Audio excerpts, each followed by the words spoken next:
Yes, sir. Yes, sir. Welcome to the Yahoo Sports NFL podcast.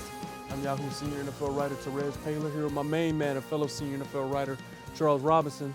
Charles, we already knocked out the AFC. How about we start diving into the National Football Conference? What do you say? Yeah, let's do it. NFC West. All right.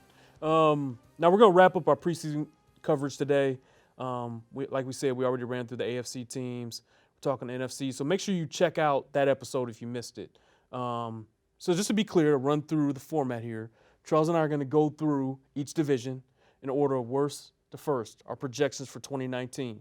So how about we go ahead and start in the desert, possibly with Rod Tidwell's Arizona Cardinals. That's a callback to our Jerry Maguire podcast. Check that out. But I do think if we're talking about the NFC West and the worst team in the NFC West, this is probably a consensus that for as fun as I think these guys are going to be, I can't put the Arizona Cardinals, the team with the worst roster in football last year, higher than fourth. I just can't do it. Probably second worst roster now. I think Miami's probably got the worst roster, but I think right now. Yeah, now. Right now, right. Yeah, I have a hard time. I think the rest of the division is going to be interesting. I'm very curious to see how you and I shake this out. But yeah, Arizona, I think, just from a roster attrition standpoint, this feels like a rebuild. You start with Kyler Murray. Everyone's going to talk about Kyler Murray, but Cliff Kingsbury I think he might even be the bigger story here in terms of success or failure than even Kyler Murray.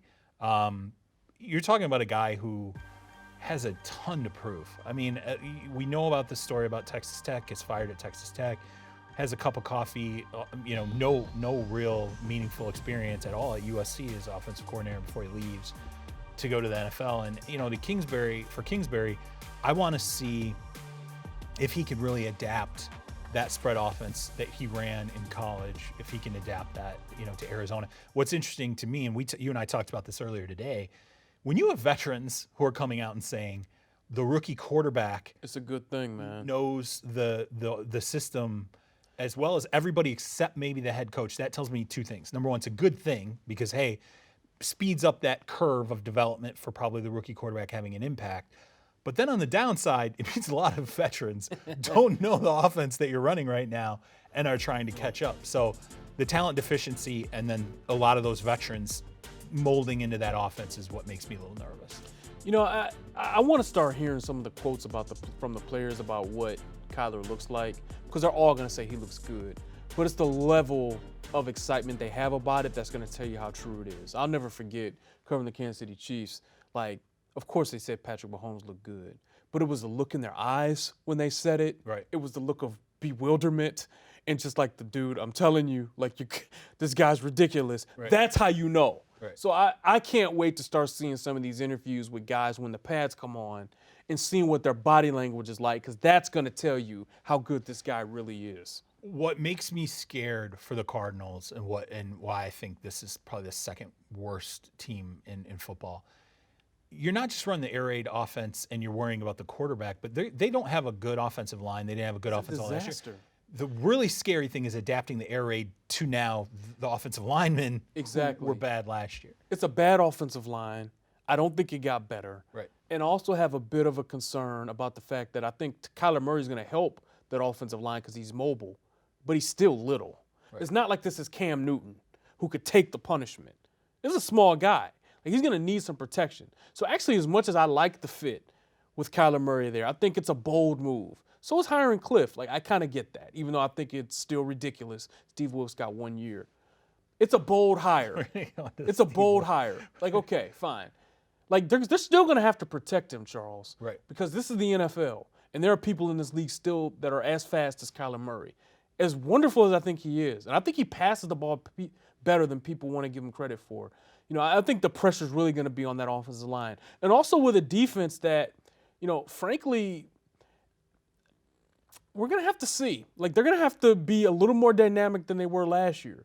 They brought in some veterans that are going to have to prove some stuff, that they still have juice. We don't know if they do.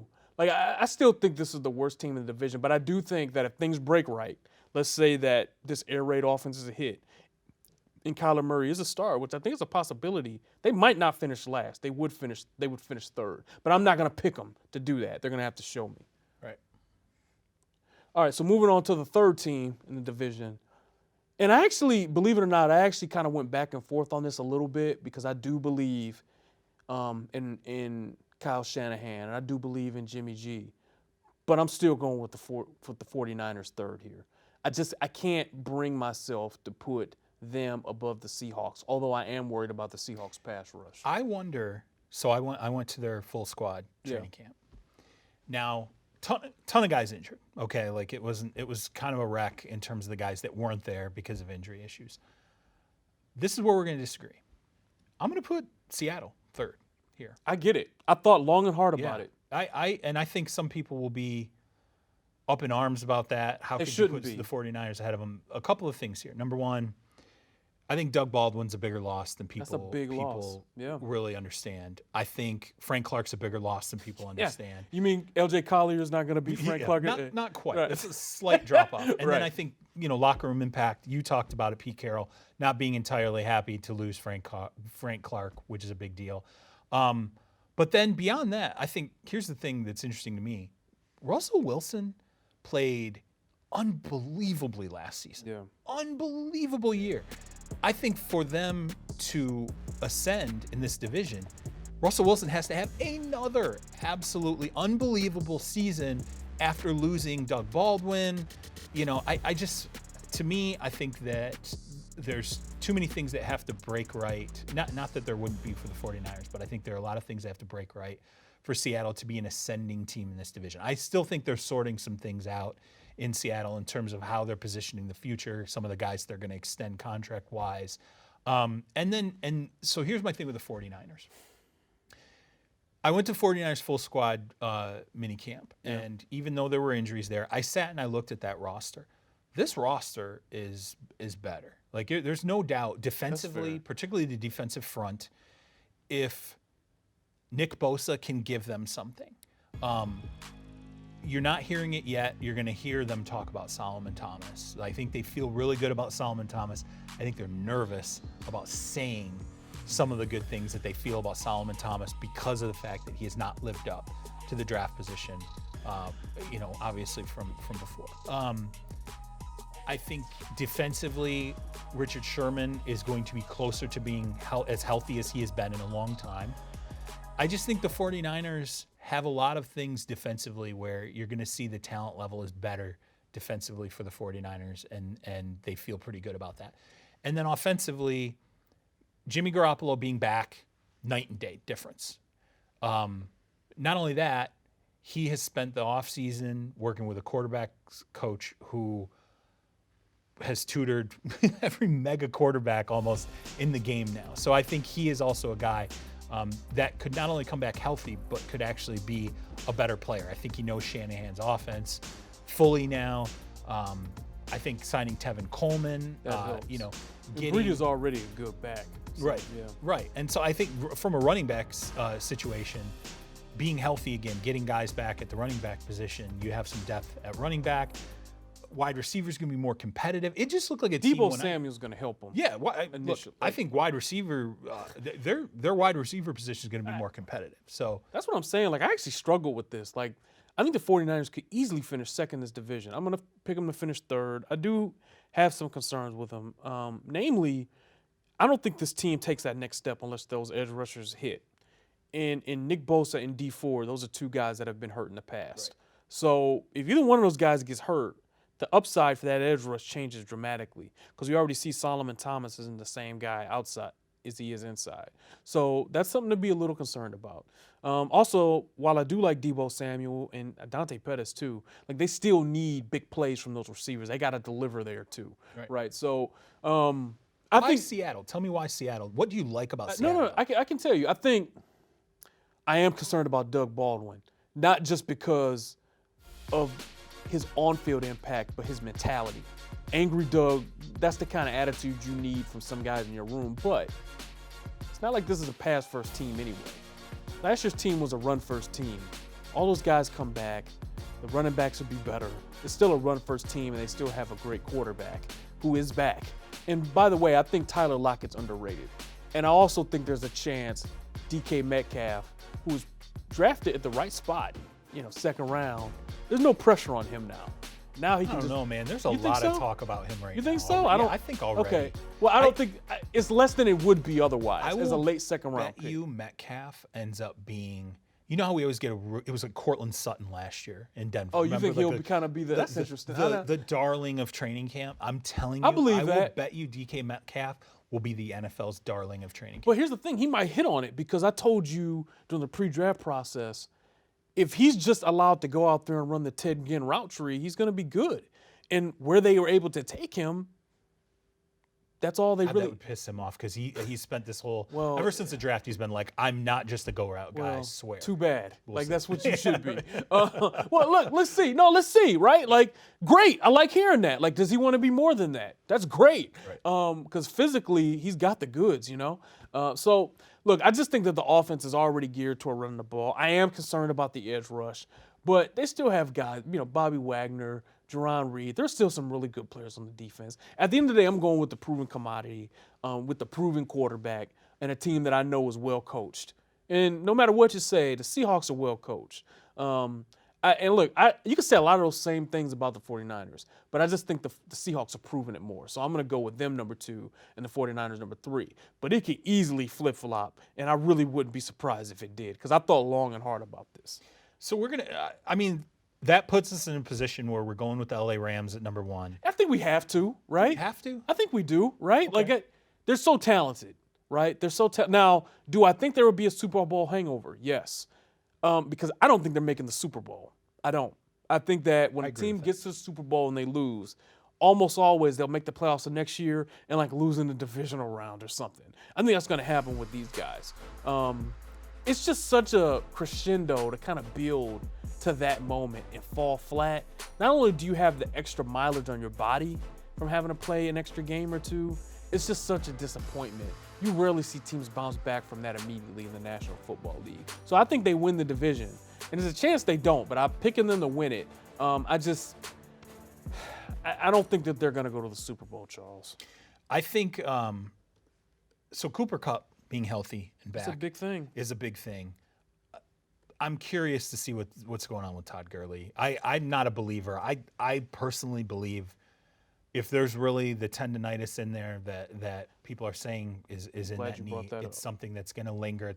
I think that may be a problem for good now. How about this? I have a bigger concern than that running game, than the running back position, because I really like Darrell Henderson.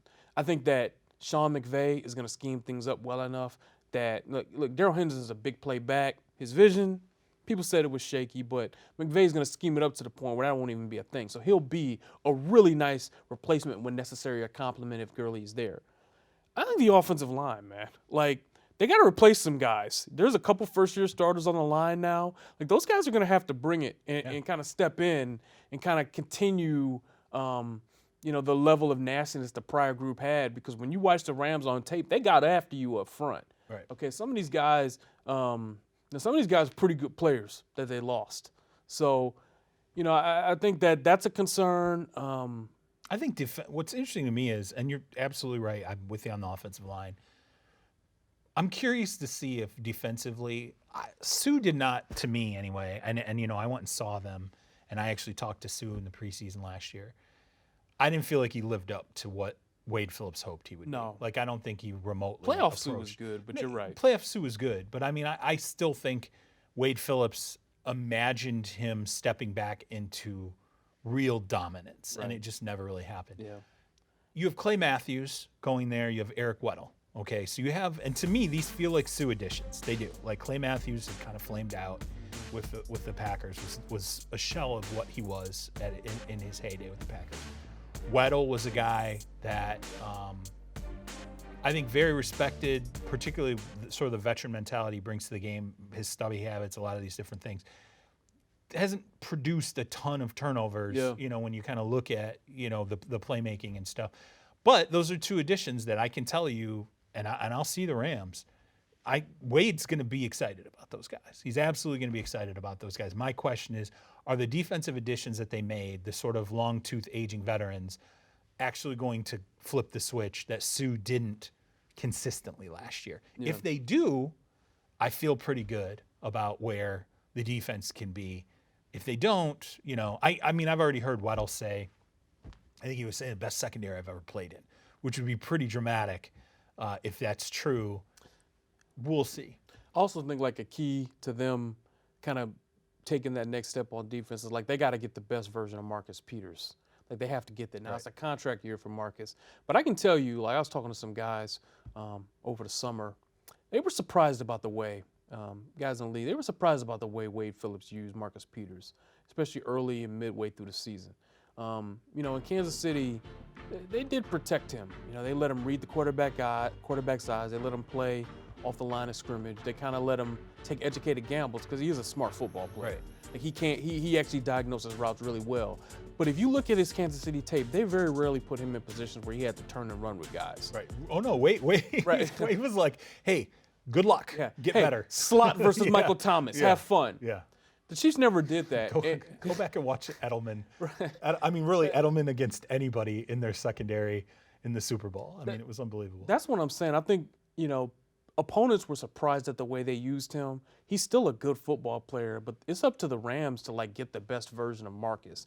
And that means playing to his strengths. So I think if they can find a way to do that, the defense has a chance to kind of live up to Wade's It would be helpful if everyone's healthy the length of the season. That's a good point, too. In that secondary. So I that's going to be really important for them. So just to recap, the NFC West, we both have the Cardinals fourth. You have the Seahawks third. I'm going to go with the 49ers third. You have the 49ers second. I'm going to have the Seahawks second. And then we both have the Rams first. Right. But I think we both agree 2 and 3 spots there could easily flip. Wouldn't surprise either one. I think it's a close call between Seattle and San Francisco. All right, let's transition to the NFC South. And I think I'm going to surprise you here. My fourth team. It's an ugly division. It's an ugly division. Ugly division.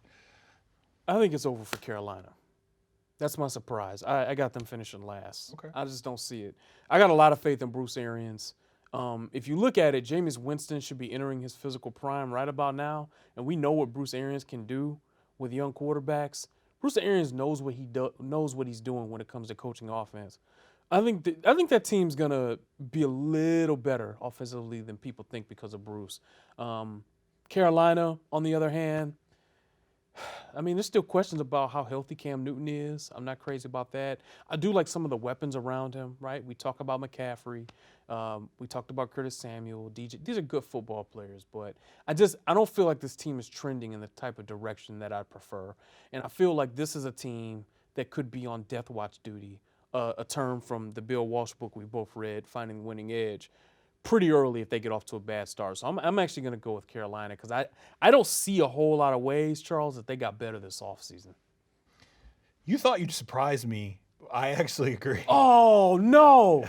Yeah. Oh, my God. I think Carolina is, if you want to ask me, a prime candidate for top to bottom cleaning. Yeah. General manager, everybody.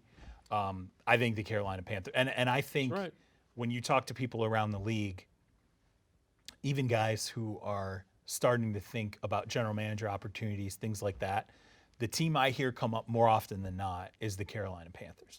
I think the Buzzards are sort of circling right now.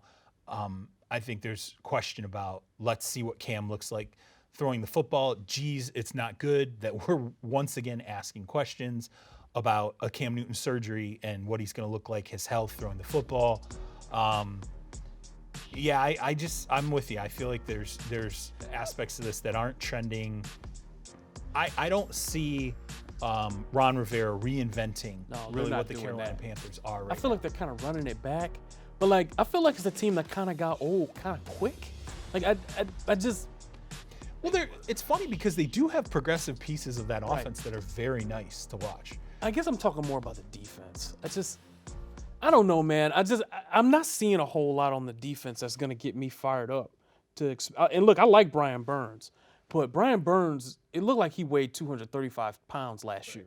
So when he was playing at his best, right. So the bulked up Brian Burns is the. So we have no idea what that looks like. Right. And by the way, they have a new owner, someone who didn't hire this GM or this coach. Right. What do new owners like to do? Bring in their own guys. And David Tepper, from everything I've gathered, is he's a guy who likes to take a little bit of a longer approach to assessing here. things Yeah. and then making the full. Kudos to him, by the way, because he could have come in and just Yeah. take some No, time. he definitely took But I time. think he's going to take his time, and I think he might end up making his move. So unless the Panthers, I just don't see. I don't think it's gonna be a small adjustment. no, That's my no, thing. I think no, I think gonna it's be a big one. widespread, and they're just going to have to flip this thing. Did the Will Greer draft pick, catch your eye at all? Did that? It caught my eye because you and I have experienced Will Greer. We've spent some time with him. We've talked, and then you think about the quarterback room, and Greer seems to me to be like the kind of guy who's going to want to challenge Cam. He's not going to come in there thinking he's the number 2 guy. He's not Bob the Goon. Like He's not Bob the Goon. He's not number 2. I don't know about that. I mean, look, it is Cam. No, I get it, but I'm just saying, like internally, like he'll want to press. I think he'll want to Yeah, I think he'll want to impress a little. I get that. He'll want to press. It's just a weird team. I feel like for where the talent is on the roster, I don't know that the coaching staff surrounding it fits as much as maybe it would have in the past. So, yeah, that's definitely a team that maybe it'll surprise some people that we're picking them fourth. Third, again, this division to me is kind of a mess. It is. I don't like here's my thing with the Falcons. Oh, you got the Falcons third. Here's why. Wow. I'm not a fan of when you have to retool basically your entire coaching staff. Like, to me, it feels like the move you make before we blow the entire thing up. It's sort of the last ditch effort. That's a really good point. Before, hey, all of a sudden now we're considering what are we doing with the head coach. I feel like it never works. It doesn't work historically. You don't just wholesale sweep out your coordinators and then all of a sudden everything clicks again. And frankly, I think when you do something like that, you're adding an impediment to what's already there. I mean, there's an additional growth curve. Right. There's an additional learning curve for guys because you have new coordinators bring new expectations. They bring tweaks to the system. Maybe which is what the Falcons are looking for. I just don't. I don't think it's a team that to me has been able to get itself right. For a couple of years now. I'm still going to pick the Falcons to finish second, but I'm actually going to help make your point. They spent their first 2 picks on Chris Lindstrom and Caleb McGarry to be the starting duo on the right side. Right. Rookie offensive linemen typically stink. Yeah. So, I think both those guys are going to be good football players.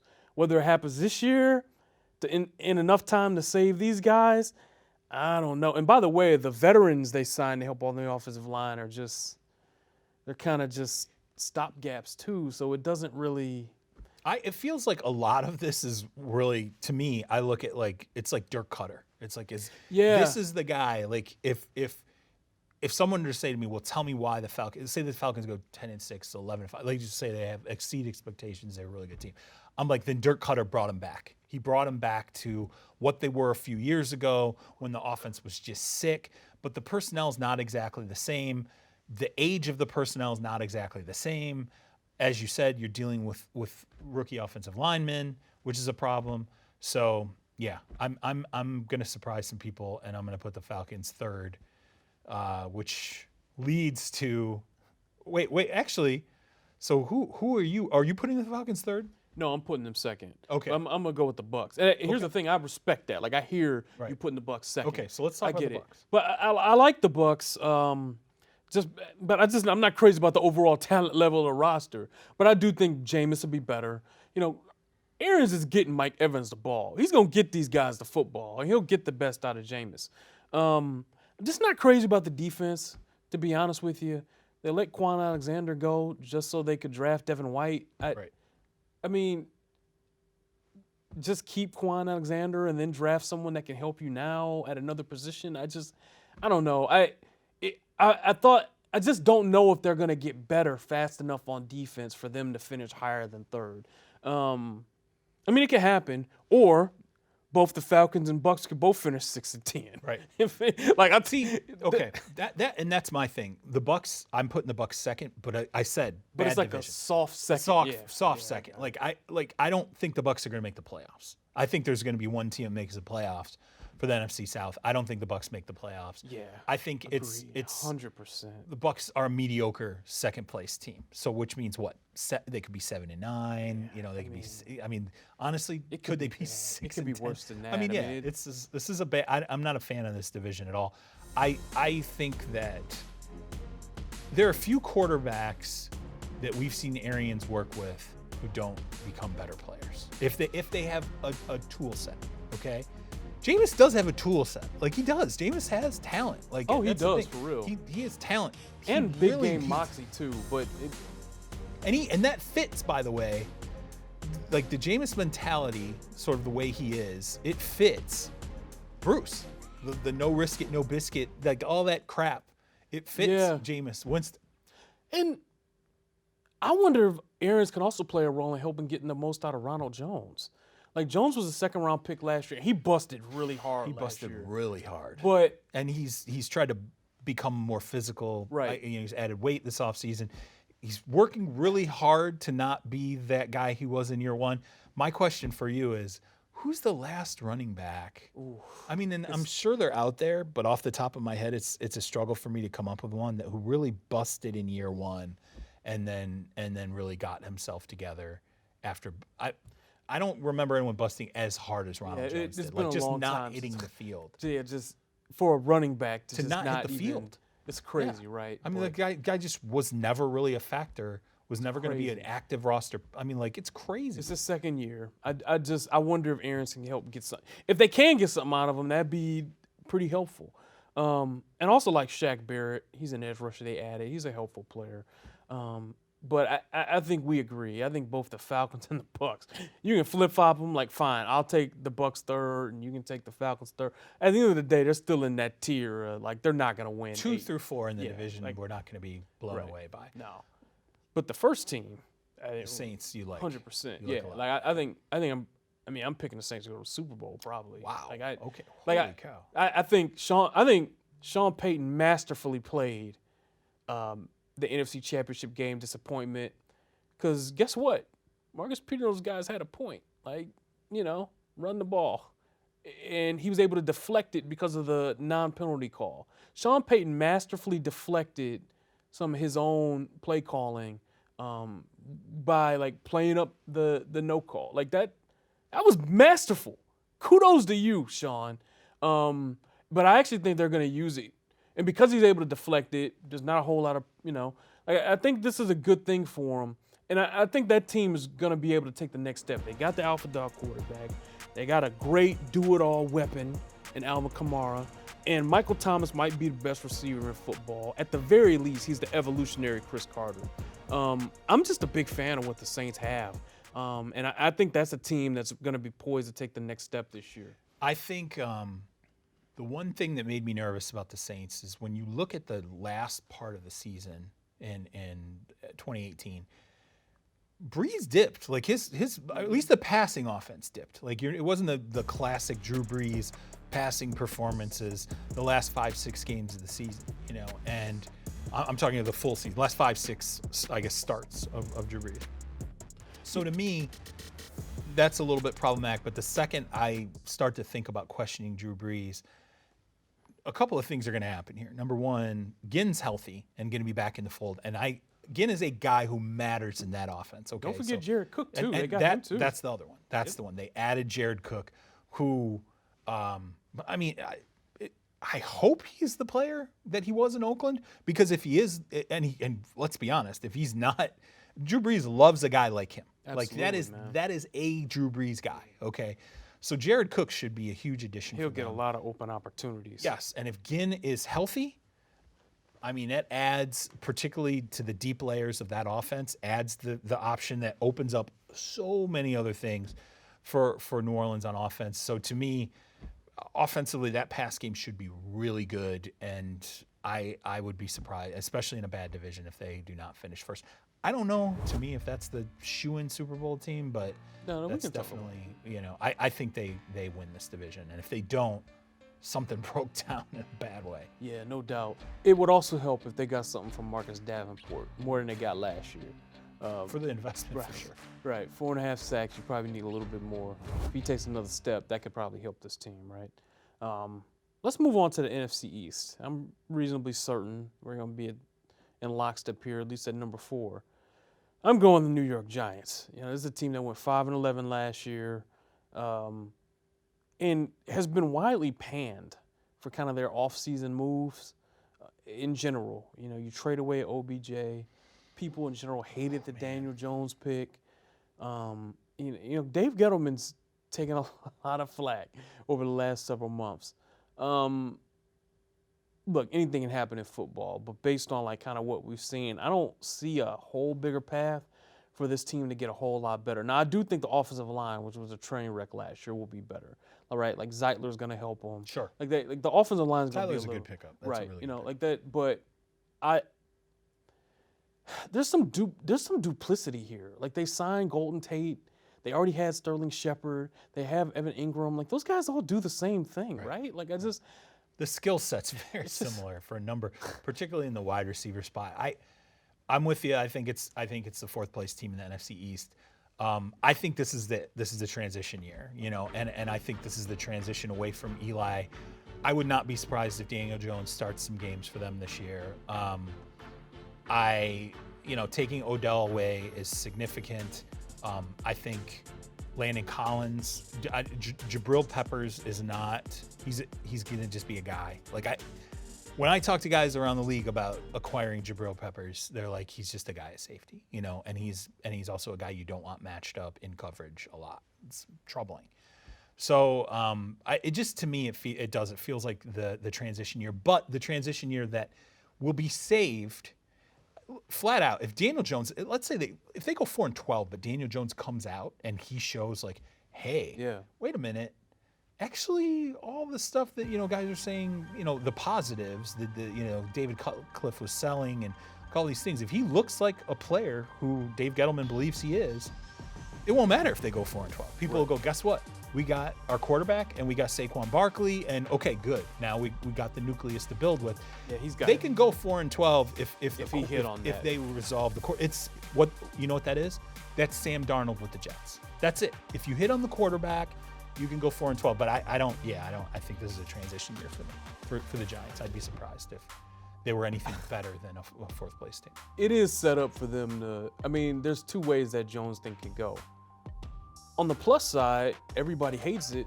Oftentimes when that happens, the opposite happens. Right. So like he could like show everybody like nobody believes in us. Right. On the other side, maybe everyone else just has eyes and thought that Haskins was the better player. Right. You should. And guess what? If they missed on that, they're gonna see Haskins twice a year. Well, and not only that, for the next 10 years at Washington. And I think if there's any way that the Giants get a little bit of traction and are a little bit better than people think, I think the other team that has bust potential is the Redskins. Oh yeah. I think it's going to be interesting kind of watching Haskins and Daniel Jones, because you're going to just keep comparing those guys as draft picks. And okay, I'll put you on the spot. Who has the better situation right now, Jones or Haskins? The better developmental situation. I would say if I like Jay Gruden as offensive coach. I really do. I like him as an offensive coach. So I would say Haskins,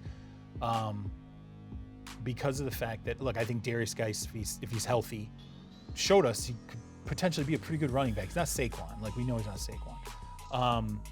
But I tend to lean toward the coach aspect. And who do I like offensively as a coach leading my guy?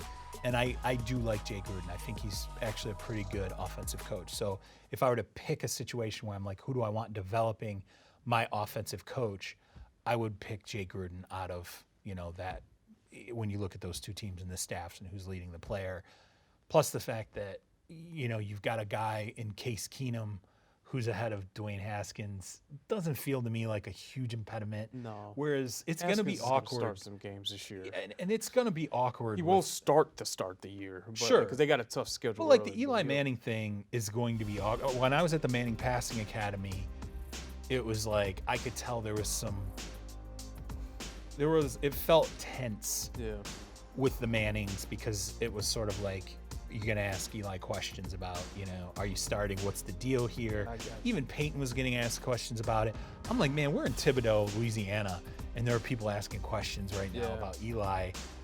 Just wait until New York this kicks in with Cam. So just not crazy about the way the offseason went for him, but anything can happen. We'll end up seeing. The third team, I'm guessing we're in lockstep here too. It's Washington. Yeah. They went 7-9 last year. Didn't have a bad offseason though. Actually really liked them having Dwayne Haskins in the first round. Like finally get your guy. And like you mentioned, for all the things that are wrong in Washington, Jay Gruden's ability to develop quarterbacks is a good thing. And I believe it's very similar to the Giants, where if he shows you hit on that pick, he'll get some more time. You can get some more time. I don't think it's a staff even if let's say you go 5-11, that's a step back from the record. But if Haskins shines, I think you go, okay, we'll look at this as a transition season. We got the quarterback resolved. Overpay for Landon Collins. It's an overpay, but still a good football player. He'll help him. I think that this is a team, I like them more than the Giants. I still see this, 6 to 8 wins. This is going to be about developing Dwayne Haskins this year. I do like his situation. Alex Smith is in that room. That's a good thing. Yeah. Mahomes kind of grew with Alex Smith's tutelage. If Haskins is willing to listen, Alex will teach him everything he needs to know. Right. I like that. That's a good thing. But this year, and they really shouldn't be judged on wins or losses too. It should be judged on how does Haskins develop? Because if you do this right, you could be ready to win in a big-time way next year if you believe in his talent. One thing, too, that is interesting, go back last year, and I would have thought probably when the season started, well, if they hit on Sam Darnold and they have their quarterback, maybe that buys the regime a little more time. Didn't work with the Jets. Yeah. Everybody got fired, or at least the head coach got fired, and then he fired his general manager. Maybe that's the same situation. Really, I tend to not believe it would happen in New York, but maybe in Washington, that's. Do you think it helps? It helps Gru that he's an offensive guy, a QB guy, though, right? Like, I think that would help him. And I guess the reason I'm kind of like, I'm definitely higher on Washington than the Giants because I actually like their draft. Like, if you think Montez Sweat's heart is fine, like as a football player, he's a good player. He's going to help him. So I guess that's a long way of saying I like the moves they made this offseason. Okay, so the top of the division, this is where this is going to get fun for us. Who do you have second? Philly. I believe in Dallas. Man, I do too. Oh! I'm stunned. What? Yeah. How? Yeah. I swear we haven't talked about this. Yeah, I know. I'm surprised. We haven't talked about this in a month. Second. Yeah. Oh man. Yeah. I went to Dallas 3 weeks ago. I liked what I saw there. Yeah. I think the big thing I like coming out of Dallas, I was in Frisco for a few days, and those guys really like what Kellen Moore is doing. Like he's giving that offense a little bit of juice. They're not good. There's a hope that they're not going to be as predictable. Right. And I also believe that, I think we've well established I believe in Amari Cooper. But I also think that I think Michael Gallup is going to be a really good number 2 receiver for them. I think he'll take a step up. I think they think he will too. So to me, Ezekiel Elliott, you got him possibly playing for money. Dak Prescott to be back. He's got his own contract situation. No matter how you slide, I think the offensive line will be healthier. I like the Cowboys this year, man. Listen, they're too deep. It's good. They're too deep is one of the best in football. Okay, so like they have good depth. They have quality starters. I think defensively, I think this is. I thought Jalen Smith kind of got there last year, but I really think this is the year where we're like, okay, wow, this guy really has returned to 100% Jalen Smith. Leighton Vander Esch. Yeah, stud. You got total stud. I think defensively, so you've got a lot of the pieces there that you want that are young. You're young in the right spots. I really like offensively what they've done. I think Travis Frederick being back is massive. Huge. I actually think Jason Witten being back is a really good thing, even in a limited role. I believe Gallup is a guy that what I saw to Michael Gallup, I was like, that's the guy that I was sort of like, man, he's got tools to work with. He could take the step by year 2 where he all of a sudden gives you some pretty nice bump offensively. It's just now here's the thing, man. Zeke's gotta. Yeah. I think they got to get him that extension or whatever. They have to resolve that in a way that Zeke is like, hey, 25 touches a game, no problem. Like, I'm ready to roll. Like, that is key. So you don't see it as him having to play for money as a positive. You see it as a potential negative. You think if they make him, what happens if they make Zeke Elliott sing for his supper this year? I mean, he won't be he'll be upset. Well, he'll definitely be upset. I mean, there's no doubt he wants a contract extension. He may have it in place by the time people, that's something that right now literally is like they're talking about. But look, they got to get the Dak thing done. They get the Dak thing done. I just think Dallas is extremely talented. They have continuity in the coaching staff where it matters. They made the change at offensive coordinator, which a lot of guys wanted. Amari Cooper's there the entire offseason. Dak, I will say this about Dak. Every offseason, Dak has gotten better. He has every year, Dak has been a better quarterback than the year before. So if he keeps making those incremental gains, I really, really like the Dallas Cowboys a lot. I liked them last year. I like them even more this year. So Philly, and I want to get to Philly because I like Philly too, actually. I think I like the top of this division quite a bit. I do too. I think both those teams are making the playoffs. And I think both of those teams have Super Bowl potential, including whoever finishes second. I still think is a very strong NFC contender for the SuperWl. Very strong? Yeah, I think they're both very strong contenders. In terms of the NFC, I know, people are like, oh, the Rams, like Vegas likes the Rams. I think the Rams are strong. I would put the Rams behind both of these teams. You would? Yes. Yeah. I would put them in the same. Look, the only team I feel very strong about in the NFC is the Saints. I will put the Eagles, Cowboys, Rams all in the strong. See, I like these both better than the Saints. Really? Yeah, I think these, to me, if you ask me to shake out my NFC Super Bowl contenders, these are my two. What's the biggest issue you have with the Saints? Quickly, like why do you think they're due a regression?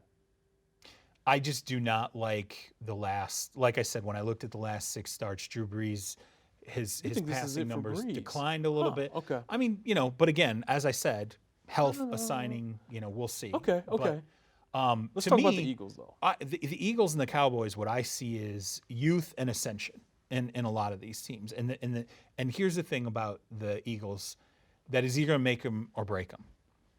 If Carson Wentz can stay healthy, number one, and be the guy who looked like an MVP candidate 2 years ago, to me, that makes a massive difference. I know people, they're going to lose their minds about this. I think, at least in Dallas, they're going to lose their minds about this. I think Carson Wentz is a better quarterback right now than Dak Prescott is when they're healthy, when they're both healthy. People would lose their minds about that? I mean, I don't know. Aren't they in the same tier? The same guy? Maybe they're the same tier, maybe the same guy. I think Carson Wentz is, I'm just saying. Yeah, no, okay. Makes me, I think if Carson Wentz, again, as I said, if he is on that MVP level that he was a couple of years ago, right, makes all the difference in the world for Philly. Don't forget, I love the coaching. Right. I love the defensive coordinator. Obviously, Jim Schwartz for the Eagles makes a huge. So they have coaching continuity. They have experience. They have a lot of talent. They have skill position talent. There's talent in the backfield. I really do. I think the Cowboys and the Eagles are two teams that absolutely should be near the front of the NFC. They absolutely should have Super Bowl aspirations, and I think if either of those, it doesn't work out, something significant happened, and particularly with Dallas, man, I'm telling you, if this is not a Super Bowl level team, you got to look at Jason Garrett's in his last year of his contract here. They're making you him got to look sing at a for change. his supper. Yeah, you got to look at a change. You need a swap out to get you over the top kind of guy if Jason Garrett can't do it this year. I think that's how good the Cowboys are. A couple of things I like about the Eagles. I could see this team finishing 10-6 and finish the second.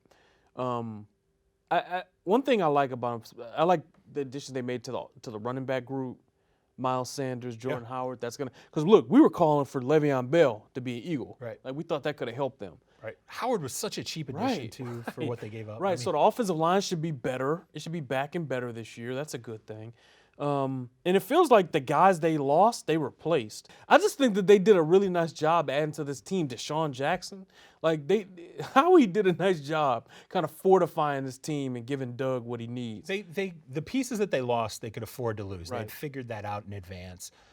A lot of it, though, again, Carson Wentz, go all the way back to college. Health has been an issue. So it's like, is he that guy? Is he just going to be injury prone every single year if you go back to college with him? So he makes or breaks this, absolutely, to me. But I love the top of this division. I love the Eagles. I love the Cowboys. 2 matchups are going to be great. Yeah. So just to run through that one more time, we both agree the Giants finishing 4th in the NFC East. We got Washington 3rd. We've got the Eagles 2nd and the Cowboys 1st. We're agreeing way too much. Well, I'm pretty sure that'll change at the top of our last division, but not at the bottom. Because the forward down the field, a team that will not yield, Detroit Lions, in the NFC North clearly come in 4th here for me. Wow. They spent a lot of money. Trey Flowers is a good football player. They brought in a lot of help trying to fortify this offense, but at the end of the day, I don't think that what they did, like, the money Bob Quinn spent makes me feel like he knew this was a make or break year, and that makes me uncomfortable. They spent so much money on Jesse James and Justin Coleman and Danny Amendola and Trey. There's a lot of money they spent, and I do like Hawkinson, but I just, I think this team's pretty solidly 4th. I don't think those additions are going to prove to be enough to help this team, unless Matt Patricia's made some changes this year and takes further command of that room, earns that respect. I kind of just don't see it. This is a weird division to me because, like, I can find a significant reason to, like, not like almost every team, like every team in this division. Yeah. And the Lions, I'm with you on them being 4th, but it was largely because there's just like a lot not to like. And then also things that,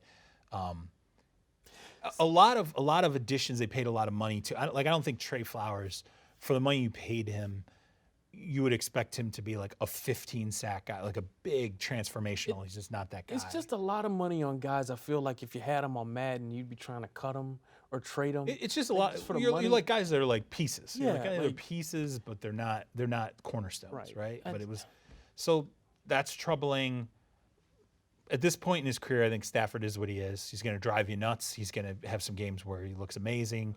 There's going to be stretches, I think what troubles me about the Lions is the things that, you and I heard during the course of the offseason, just that there seems to be distraction inside the coaching staff.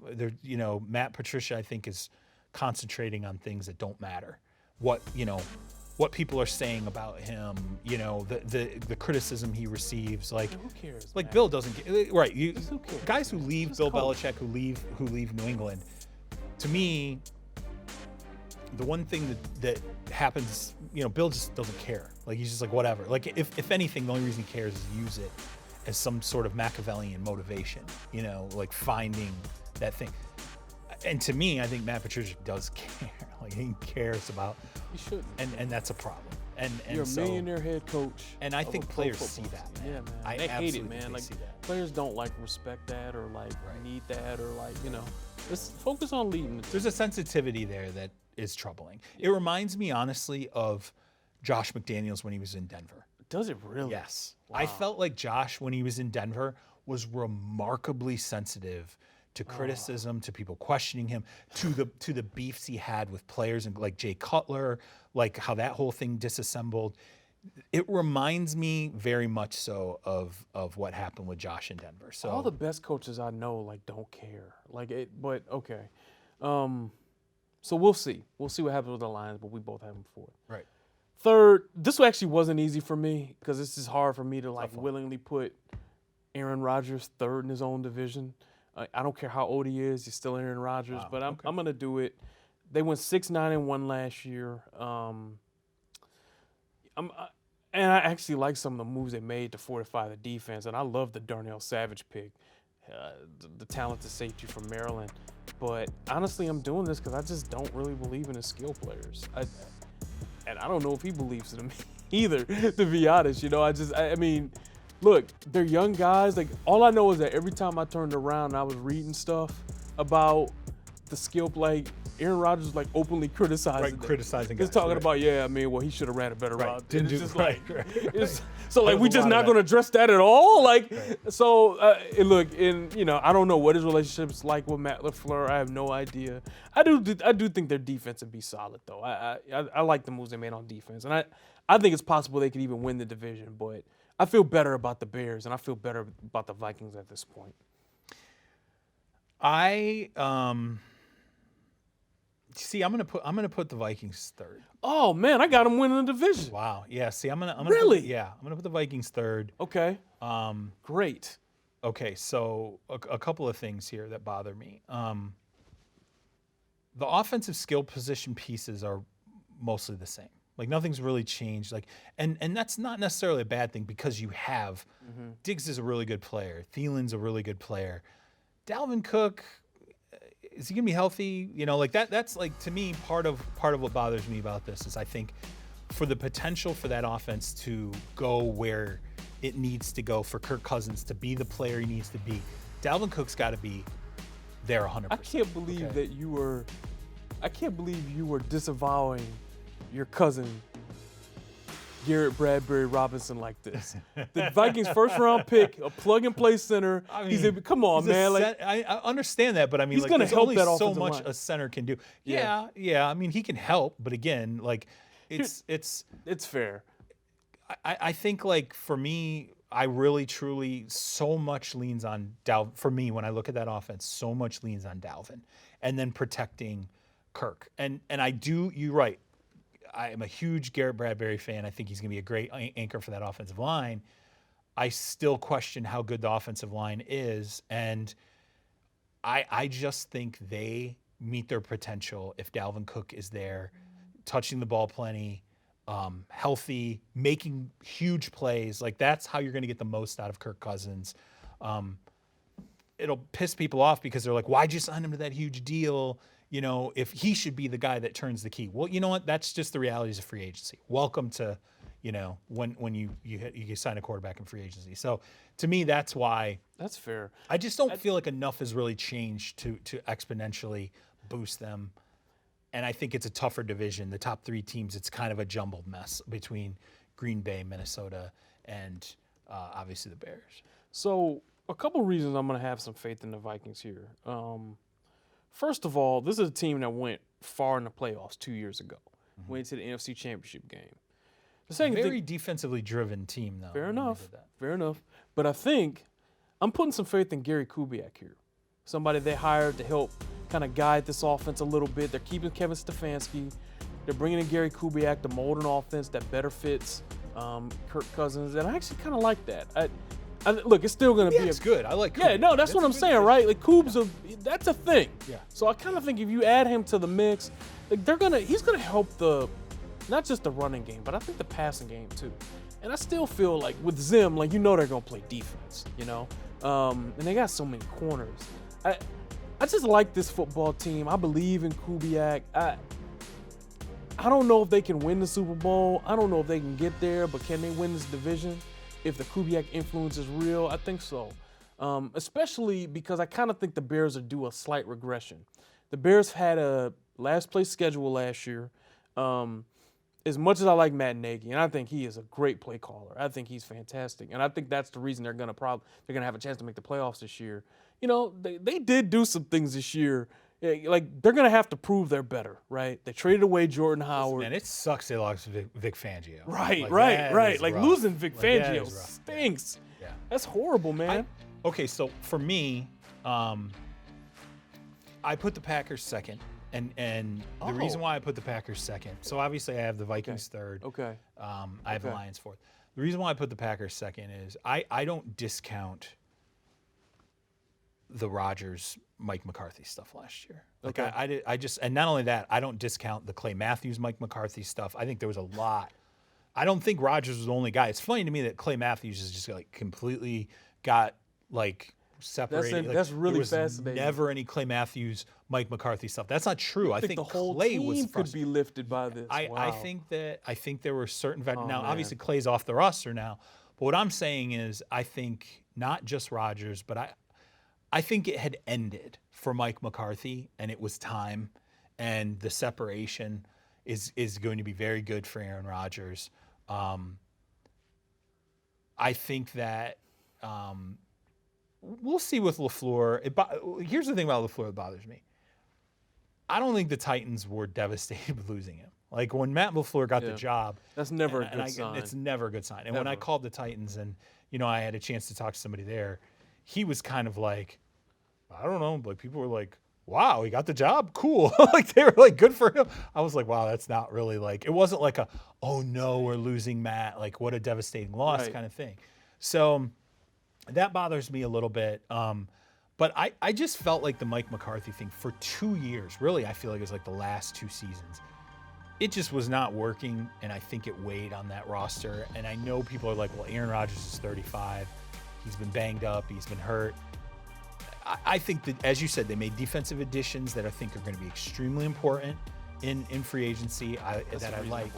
I think the offensive line has a chance to be a little bit better. And I felt like there was such a need for a coaching change. Now, what could destroy me here is the Matt LaFleur thing. Like maybe they made the right thing and they changed coaches, but they just didn't go get a coach that is necessary there. So that's troubling to me. You had the Vikings winning the division. I have the Bears winning the division. I don't like any of my picks in this entire division, only because I think there's so many moving parts in this division. There were coaches who left and came, so for the Bears, what I like is defensively, I think they're sick. I think if they're healthy, they are a sick defensive team. So Fangio to Pagano, you're good with. Okay. I am not good at losing Fangio. Like that bothers me. And that's what makes me nervous about picking the Bears first.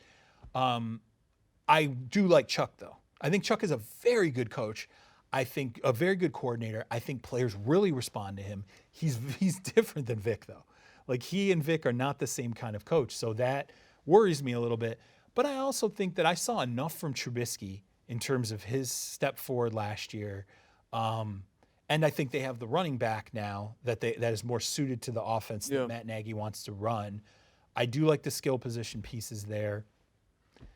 I do. I think they're a legit good team. Now, but again, what scares me about picking them first is, other than Mike Munchak, Vic Fangio, like if you asked who's the best assistant coach in football, it was probably Vic Fangio. If you asked who's the best assistant who's not a coordinator, it was probably Mike Munchak. So I'm trying to give you an equivocation for like what a loss that is. That's a massive loss for them. I just they added the guy that they replaced him with is pretty damn good in Chuck Pagano.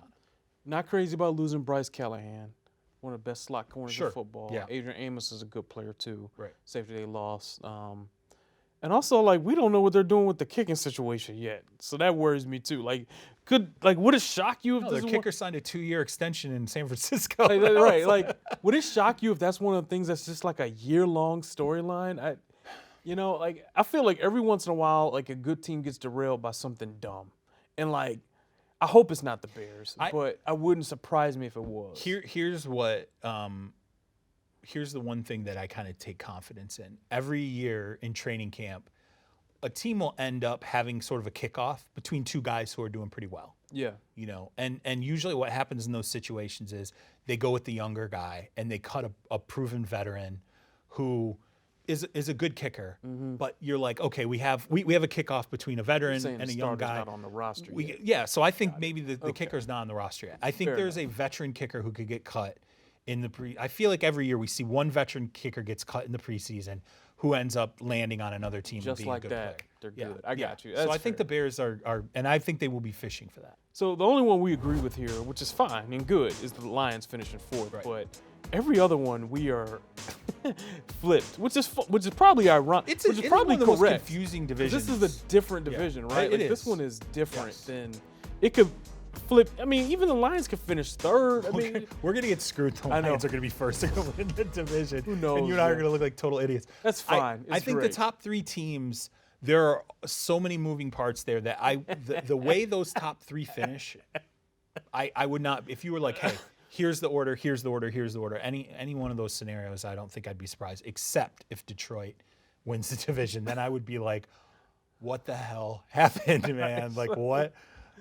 All right, Charles. So who do you got going to the NFC? I already said I think it's the. Who do you have coming out of the NFC and going to the Super Bowl? I already said I think it's the Saints, but who are you picking? I think it's going to be Dallas. Chiefs Cowboys Super Bowl. Yeah. That'd be pretty good. I do. Because we picked the Chiefs. We picked the Chiefs in the AFC. You and I agreed on that. But I think Dallas. My confidence in Dallas is that when you look at the two deep of, I'm a big believer in the two deep, and I think the teams that are most talented in their two deep or the overall 53, but in particular the two deep, I think Dallas is, if not the most talented team of football in the two deep, they're damn close. And I think as long as Zeke is there, there's enough pieces that I like that are now all of a sudden, like you said, the Kellen Moore change is a big deal. Amari Cooper being there is a big deal. Dak Prescott making progress every year is a good deal. So yeah, I think Dallas. Well, if the Cowboys make the Super Bowl, then Jason Garrett is going to be doing the Rod Tidwell. Good Lord. Show me the money. Good Lord. Yeah, he's going to be, yes. And it'll be John Kitten in the background doing the yeah, right. John Kitten.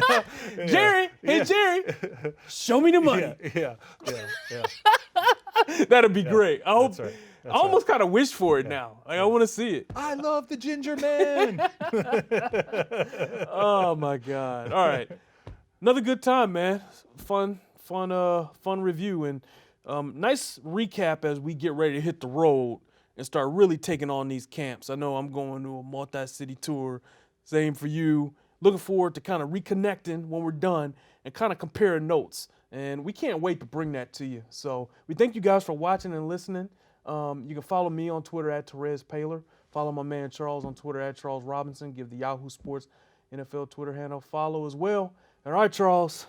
Time to pack up and hit the road, baby. It's that time of year again. Yeah, you ready? we both have East and West tours. So yeah, I know. Definitely follow along over the course of the season.